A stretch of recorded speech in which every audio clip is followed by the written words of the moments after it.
켄드릭 라마의 피니셔 트랙 Not Like Us 연일 화제가 되고 있는 가운데 대망의 뮤직비디오까지 공개되며 확실한 승전보를 올리고 있는데요. 컴튼에 대한 사랑부터 드레이크에 대한 반격까지 각종 메타포가 가득한 이번 뮤직비디오, 장면 속 숨겨진 의미들을 정리해봤습니다.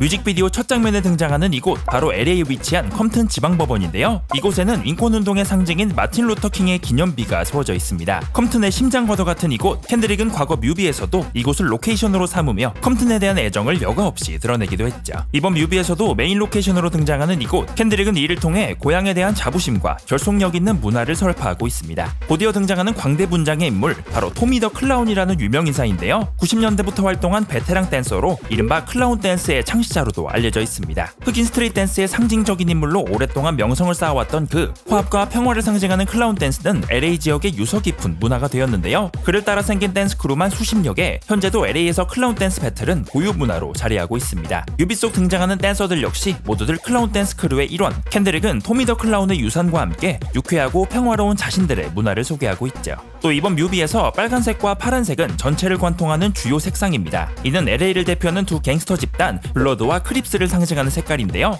이번 뮤비에서 두 색상은 균일한 조화를 이루며 어디서나 뒤섞이는 모습을 보여주고 있습니다. 흔히 두 집단은 라이벌 관계로 알려져 있지만 켄드릭은 더 이상의 갈등은 없다며 지역 내의 화합과 평화를 거듭 강조하고 있죠. 이어 어두운 방에 등장하는 켄드릭 라마, 뒤에는 마스크를 쓴 남자가 다가오다 밀려나는데요. 마스크를 쓴 남자의 모습은 드레이크의 2020년 앨범 다크레인 데모 테이프스의 앨범 커버를 떠올리게 하죠. 이번 노래에서는 드레이크를 소화성애자로 표현한 구간이 나오는데요. 이와 함께 켄드릭은 마치 감방을 연상시키는 세트에서 팔굽혀펴기를 선보입니다. 이는 드레이크가 내놓은 디스곡 푸시업스를 저격한 장면, 또 17번의 팔굽혀펴기는 켄드릭의 17회 그래미 수상을 의미하기도, 혹은 미성년자로 분류되는 18세 미만이라는 의미로도 볼 수 있죠. 곧이어 부엉이 피냐타를 때리는 장면은 의심의 여지 없이 드레이크의 레이블 OBO를 저격하는 장면, 가장 직접적인 장면을 통해 켄드릭은 이 곡의 대상이 누구인지 선명하게 드러내고 있죠. 이어 켄드릭은 강력한 펀치라인과 함께 드레이크의 이상 성욕을 주장하며 이른바 홉스카치 게임을 하는데요. 홉스카치 게임은 주로 어린아이들이 즐겨하는 놀이, 이는 드레이크가 소아성애자라는 주장을 강조한 장면이죠. 이 곡의 프로듀서인 DJ 머스타드와 함께 식사를 위해 차를 타고 이동하는 켄드릭, 이들이 도착한 곳은 탐스 주니어 버거인데요.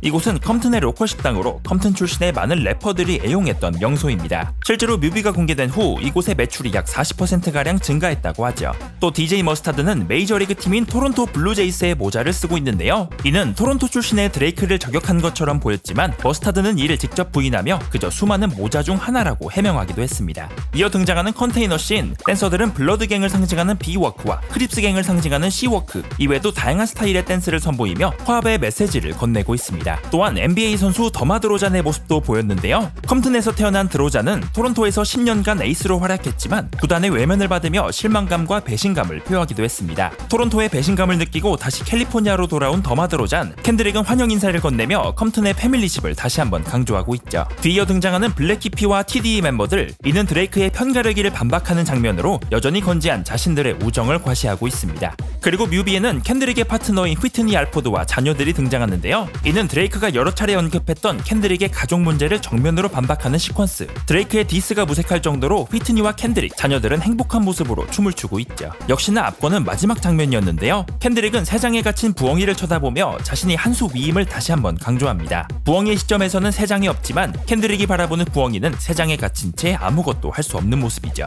그리고 곧바로 등장하는 컴튼의 사람들, 완벽한 대비를 이루는 두 시퀀스를 통해 켄드릭은 의리와 화합으로 뭉친 컴튼에 대한 자부심을 드러냅니다. 특히나 켄드릭은 드레이크가 토론토 출신이며 순수 흑인 혈통이 아님을 꼬집습니다. 드레이크는 그저 식민지 개척자라며 미국의 본토 힙합을 빌려 쓴다는 점을 저격했고, 이번 뮤비를 미국의 독립기념일인 7월 4일에 공개하며 정통성에 대한 의문을 표하고 있죠. 이렇게 수많은 장치를 통해 컴튼에 대한 사랑과 자신의 승리를 선포한 켄드릭 라마, 드레이크의 침묵이 이어지는 가운데 과연 어떤 행보를 이어가게 될까요? 얼마 전 래퍼 리치 더 키드는 SNS를 통해 카니와의 문자 내역을 공개했습니다. 음악계를 은퇴할 것이라는 카니의 메시지, 리치 더 키드는 아직 그가 필요하다고 답했는데요. 아직 남은 앨범들이 많다며 은퇴를 극구 만료하기도 했습니다. 그리고 이 문자가 공개되자 카니의 은퇴설이 급속도로 퍼지며 많은 이들을 깜짝 놀라게 했는데요. 하지만 곧이어 30분 뒤 리치 더 키드는 카니가 프로듀싱을 맡은 자신의 새 앨범 트랙 리스트를 공개했습니다. 사실 카니와의 문자는 앨범 예고를 위한 떡밥이었던 것. 비록 카니가 직접 은퇴설을 부인하진 않았지만 정황상 이는 앨범 홍보를 위한 것으로 보이고 있죠.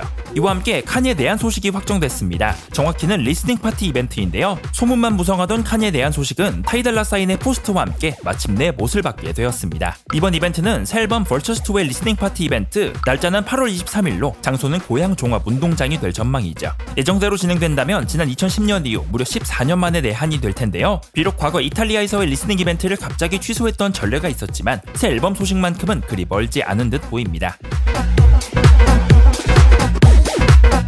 아시아 최고의 부호로 꼽히는 인도의 안바니 가문. 얼마 전 무케시 안바니 회장의 막내 아들인 아난트 안바니의 결혼식이 펼쳐졌습니다. 재벌 가문의 결혼식답게 세계적인 기업의 CEO부터 유력 정치인, 연예계 유명 인사 등 화려한 하객 라인업을 자랑했는데요. 지난 5일 펼쳐진 축하연에서는 저스틴 비버가 축가를 불러 화제가 되었습니다. 주인공이 신랑과 신부 그리고 소수의 지인과 가족들을 위해 무려 12곡 이상을 불렀다고 하는데요. 비버는 객석으로 데려와 적극적인 무대 매너까지 펼쳤다고 합니다. 또한 비버의 개런티 역시 화제가 됐는데요. 지급된 액수만 약 138억 원, 한국당 12억 원이라는 무시무시한 액수를 자랑했습니다. 평소 비버의 개인 행사 개런티는 약 250만 달러에서 600만 달러로 알려져 있죠. 안바니 가문의 막강한 재력은 슈퍼스타들을 부르기에 충분했습니다. 2018년 안바니 회장의 딸 이샤의 결혼식에는 비욘세가 등장해 약 600만 달러를 받았고, 올해 3월 프리웨딩에서는 리안나가 약 900만 달러를 받았다고 하죠. 전세계 9위의 부호로 알려진 안바니 회장, 추정 순자산만 무려 160조 원에 이르며 안바니 가문의 기업 릴라이언스 인더스트리는 인도 내 각종 분야에서 연매출 1000억 달러를 기록하고 있습니다. 흑인 아티스트와 컨트리 음악 사이를 가로막던 장벽. 하지만 비욘세의 컨트리 앨범을 통해 흑인 컨트리 음악이 서서히 빛을 발하고 있습니다. 그리고 그 첫 번째 수혜자는 바로 샤부지인데요. 7월 둘째 주 빌보드 핫백 차트에서는 사브리나 카펜터, 켄드릭 라마, 모건 월렌, 포스트 말론 등 강자들을 밀어내고 샤부지가 생애 첫 1위를 차지했습니다. 꾸준히 자신만의 길을 걸어왔던 샤부지, 오랜 무명 생활 끝에 스파이더맨 OST에 참여하며 물꼬를 텄고, 비욘세 앨범 카우보이 카터에서는 2곡이나 피처링으로 등장하며 마침내 이름을 떨치기 시작했죠. 그리고 샤부지의 빌보드 1위 곡 바알송 팁시는 래퍼 제이콘의 2004년 히트곡 팁시를 인용하면서 많은 이들의 이목을 끌었는데요. 빌보드 컨트리송 차트 정상을 차지하며 꾸준히 상승세를 그렸고, 지난 6월 말에 있었던 BET 어워드에서 원곡자인 제이콘과 합동 무대를 가진 것이 주요했습니다. 이에 힘입어 스트리밍과 에어플레이에서 높은 스코어를 기록할 수 있었죠. 장벽을 넘어 또 하나의 역사를 쓰고 있는 컨트리 스타 샤부지, 지난 5월 발매한 3집과 함께 왕성한 활동을 이어가고 있습니다. 올해도 막강한 내한 공연 라인업, 첫 번째는 바로 미국의 전설적인 기타리스트 나일 로저스와 시크의 내한 공연입니다. 70년대부터 현재까지 앞서가는 감각을 유지하며 아이콘 반열에 오른 나일 로저스, 데이빗 보이, 마돈나, 레이디 가가, 믹 제거, 비욘세, 다프트 펑크 등 대형 아티스트의 음악에는 언제나 그의 이름이 있었죠. 전설의 디스코 밴드 시크의 멤버로 출발해 화려한 개인 커리어를 완성한 나일 로저스, 데뷔 후 47년 만에 처음으로 내한 공연을 갖게 됐습니다. 오는 9월 24일 저녁 8시 올림픽공원 올림픽홀에서 펼쳐질 나일 로저스의 내한 공연, 티켓은 오는 18일 오후 12시부터 인터파크 티켓을 통해 단독 판매됩니다. 매혹적인 보컬과 트렌디한 음악으로 영국 싱어송라이터의 계보를 잇는 아티스트 조자 스미스 역시 한국 땅을 밟게 됩니다. BBC 사운드 오브 2017부터 브리드 어워드 수상까지 독보적인 스타일로 영국을 강타한 조자 스미스, 두 장의 정규 앨범을 통해 자신만의 확고한 입지를 굳혔고, R&B 소울부터 힙합, 정글, UK 게러지, 재즈까지 계속해서 넓은 음악 스펙트럼을 선보이고 있죠. 국내에서도 탄탄한 매니아층을 보유 중인 조자 스미스의 첫 단독 내한 공연, 오는 10월 25일 금요일 저녁 8시 예스24 라이브홀에서 펼쳐지며, 티켓은 7월 18일 오후 12시부터 예스24 티켓을 통해 판매됩니다.